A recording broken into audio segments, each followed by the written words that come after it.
நாம் இன்றைக்கி ஒரு சூப்பரான மட்டன் குழம்பு ரெசிபி தான் செய்ய போகிறோம். டக்குன்னு சீக்கிரமாகவே ஒரு அரை மணி நேரத்துக்குள்ளேயே இதை வந்து செஞ்சு முடிச்சிடலாம். ரொம்பவுமே குயிக்காக ஈஸியாக வேலை முடியக்கூடியது. ரொம்ப வித்தியாசமாகவும் டேஸ்ட்டும் ரொம்பவுமே சூப்பராகவும் இருக்கும். வாங்க இப்போ எப்படி செய்கிறதுன்னு பார்க்கலாம். வீடியோக்குள்ளே போகிறதுக்கு முன்னாடி நம்ம சேனலை சப்ஸ்கிரைப் பண்ணாதவங்க சப்ஸ்கிரைப் பண்ணிக்கோங்க. இது செய்கிறதுக்கு நான் இன்றைக்கி 1/2 கிலோ மட்டனை கழுவி சுத்தம் பண்ணி எடுத்து வச்சுருக்கேன். இப்போ இதில் மசாலா நம்ம ஆட் பண்ணிக்கலாம். இப்போ தேவையான அளவு உப்பு சேர்த்துக்கோங்க. 1/2 டீஸ்பூன் அளவுக்கு மிளகாய்த்தூள் சேர்த்துக்கோங்க. 1/4 டீஸ்பூன் அளவுக்கு மஞ்சள் சேர்த்துக்கோங்க. கூடவே சின்ன கரண்டியில் வந்து 2 கரண்டி அளவுக்கு நான் தயிர் எடுத்திருக்கேன். அதையும் வந்து சேர்த்துட்டு இப்போ எல்லாத்தையும் வந்து நல்லா கலந்து விட்டுக்கலாம். பாருங்கள், இந்த மாதிரி மசாலா தயிர் எல்லாமே நல்லா மிக்ஸ் பண்ணி விட்டுக்கோங்க. இப்போ பாருங்கள், கறியோடு நல்லா மிக்ஸ் பண்ணி விட்டாச்சு. இப்போ இதை வந்து ஒரு மணி நேரம் ஊற வச்சிடலாம்.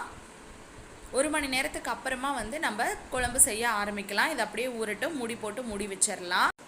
ஒரு பேனில் 2 டேபிள் ஸ்பூன் அளவுக்கு எண்ணெய் சேர்த்துட்டு எண்ணெய் சூடானதும் 1 டீஸ்பூன் அளவுக்கு சோம்பு கசகசா, 1/2 டீஸ்பூன் மிளகு, 5 கிராம்பு, ஒரு சின்ன துண்டு பட்டை, 2 ஏலக்காய், இது எல்லாத்தையும் சேர்த்துட்டு நல்லா வந்து வறுத்து விட்டுக்கோங்க. அடுப்பை மீடியம் ஃப்ளேமில் வச்சு நல்லா வறுத்து விட்டுக்கோங்க. பாருங்கள், இப்போ இது நல்லா வறுத்து வந்ததும் இது கூட ஒரு 20 போல் சின்ன வெங்காயத்தை சேர்த்துக்கோங்க. நான் என்ன சின்ன வெங்காயமாக 20 வெங்காயம் சேர்த்திருக்கேன்.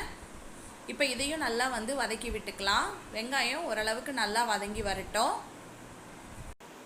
பாருங்கள், வெங்காயம் வந்து ஓரளவுக்கு எல்லாம் நிறம் மாறி நல்லா வதங்கி வந்துருச்சு பாருங்கள். இப்போ இந்த அளவுக்கு வதங்கி வந்ததும் இது கூட ஒரு தக்காளியை மட்டும் கட் பண்ணி சேர்த்துக்கலாம். சின்ன சைஸ் தக்காளியை ஒரு தக்காளியை கட் பண்ணி சேர்த்துக்கோங்க. அதிகமாக சேர்த்த வேண்டாம்.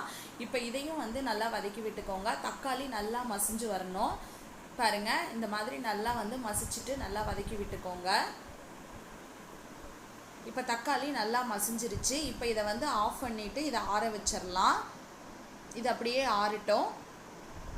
இப்போ பாருங்கள், நம்ம ஊற வச்ச மட்டன் வந்து நல்லா ஊறிடுச்சு. இப்போ நம்ம குழம்பு செய்ய ஆரம்பிச்சிடலாம். ஒரு குக்கரில் வந்து 3 டேபிள் ஸ்பூன் அளவுக்கு எண்ணெய் சேர்த்துக்கோங்க. எண்ணெய் நல்லா சூடாகட்டும். எண்ணெய் சூடானதும் 2 கிராம்பு, ஒரு சின்ன துண்டு பட்டை, கொஞ்சமாக கருவேப்பிலை சேர்த்துட்டு நம்ம ஊற வச்ச கறியை சேர்த்துடலாம். சேர்த்துட்டு நல்லா வந்து கலந்து விட்டுக்கோங்க.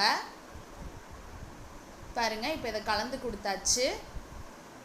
இப்போ இது கூட இஞ்சி பூண்டு பேஸ்ட் வந்து சேர்த்துடலாம். ஒரு 2 ஸ்பூன் அளவுக்கு இஞ்சி பூண்டு பேஸ்ட்டு சேர்த்துக்கோங்க.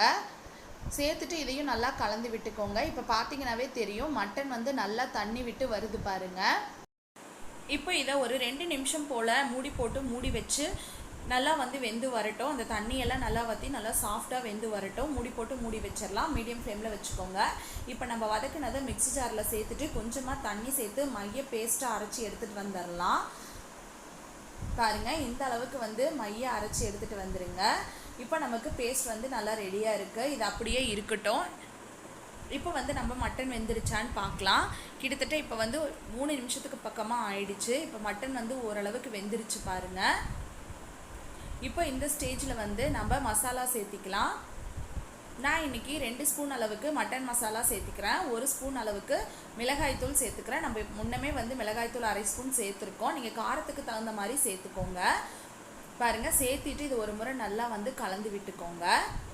இப்போ இது கூட நம்ம அரைச்சி வச்ச விழுதை சேர்த்துடலாம். அந்த மசாலாவை நம்ம சேர்த்துடலாம்.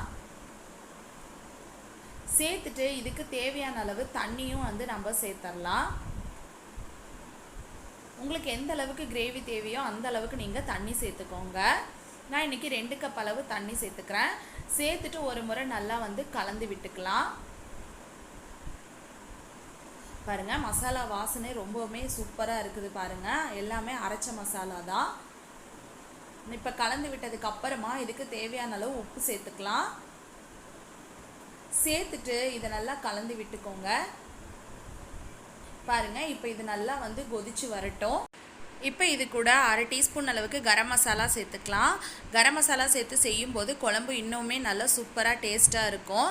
இப்போ இது வந்து தலை நல்லா கொதிக்க ஆரம்பித்ததும் இப்போ மூடி போட்டு மூடிடலாம். இதை 6லேருந்து 7 விசில் விட்டு எடுத்துக்கோங்க. என் குக்கருக்கு நான் வந்து 6 விசில் விட்டால் எனக்கு கரெக்டாக இருக்கும். உங்கள் குக்கர் எப்படியோ நீங்கள் பார்த்து சேர்த்துக்கோங்க. இப்போ ப்ரெஷர் வந்து ஃபுல்லாக ரிலீஸ் ஆகின வரைக்கும் வெயிட் பண்ணுங்கள். இப்போ ரிலீஸ் ஆனதும் ஓப்பன் பண்ணி பார்க்கலாம். நமக்கு சூப்பராக குழம்பு வந்து ரெடியாக இருக்குது. இப்போ இது பார்க்குறதுக்கு தண்ணி போல தான் இருக்குது. நம்ம குக்கரில் விசில் விட்டதுனால இதை அடுப்பில் வச்சு இன்னொரு 5 நிமிஷத்துக்கு வந்து நம்ம நல்லா கொதிக்க விட்டு எடுத்துக்கலாம்.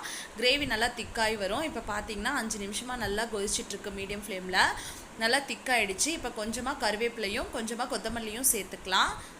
சேர்த்துட்டு ஒரு முறை நல்லா கலந்து விட்டிங்கன்னா சூப்பரான கறி குழம்பு ரெடி ஆகிடுச்சுங்க. நல்லா சூப்பராக கமகமன்னு வாசனையோட சூப்பராக நமக்கு ரொம்பவுமே டேஸ்ட்டாக இருக்கும் சாதத்தோடு சேர்த்து சாப்பிடும்போது. நீங்களும் இதே மாதிரி இந்த மட்டன் குழம்பு ரெசிப்பியை ட்ரை பண்ணிவிட்டு எப்படி வந்துச்சுன்னு கீழே எனக்கு கமெண்ட் பாக்ஸில் கமெண்ட் பண்ணுங்கள். இந்த வீடியோ பிடிச்சிருந்தா வீடியோக்கு ஒரு லைக் கொடுத்துட்டு மறக்காமல் நம்ம சேனலையும் சப்ஸ்கிரைப் பண்ணிக்கோங்க. தேங்க்யூ.